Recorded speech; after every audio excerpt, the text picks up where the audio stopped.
আগে থেকেই কিছুটা চাল ভিজিয়ে রেখেছিলাম। এবার চালগুলোকে আমি ব্লেন্ড করে নেব। এই চালগুলো সারা রাত ভেজানো ছিল, এখন কিন্তু অনেকটা নরম হয়ে গেছে। আমি ব্লেন্ড করে নিয়েছি। আজকের রেসিপিতে থাকছে চিতই পিঠা। এই চিতই পিঠাটা আজকে আমি ফার্স্ট ট্রাই করলাম, তবে বানাতে কিন্তু খুবই সহজ। আমি একটা কড়াই নিয়ে নিয়েছি, হালকা একটু তেল ব্রাশ করে নিলাম। এবার যে গোলাটা আমি করে রেখেছিলাম এর মধ্যে 1 কাপ পরিমাণে দিয়ে দিয়েছি। পিঠাটা কিন্তু খুব সুন্দরভাবে উঠে এসেছে। এক এক করে আমি এরকম অনেকগুলি পিঠা বানিয়ে নিয়েছি। পিঠাগুলো কিন্তু বেশ হয়েছে, সুন্দর ফুলেছে। হয়ে গেল আমার পিঠা বানানো। পিঠাগুলো দেখতে কেমন হয়েছে সবাই কিন্তু কমেন্ট করে জানাবেন। শীতের দিনে সন্ধ্যায় চিতই পিঠা খেতে কিন্তু খুব ভালো লাগে।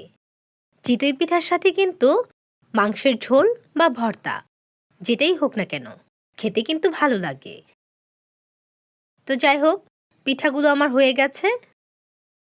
পিঠা বানাতে কিন্তু একদমই ইজি, সেটা আমি আগে কখনো জানতাম না। আজকে প্রথম ট্রাই করলাম, তো দেখলাম পিঠা বানাতে কিন্তু খুবই সহজ।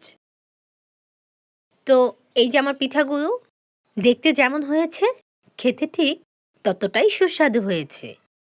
আর পিঠার সাথে থাকছে দেশি মুরগির ঝোল, আর মাংসটাও কিন্তু রান্না করা হয়েছে একেবারে ঝাল ঝাল করে।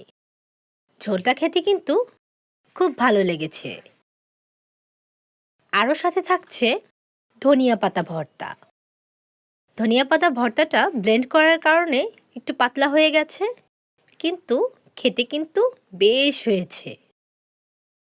চিতই পিঠা খেতে পছন্দ করে না এমন লোক পাওয়া যাবে না। আর সবার কিন্তু চিতই পিঠার দাওয়াত রইল আমার বাড়িতে। যার যার খেতে ইচ্ছে করবে চলে আসবে। তো যাই হোক, কেমন হয়েছে আমার পিঠা সবাই কিন্তু জানাবেন। আল্লাহ হাফেজ।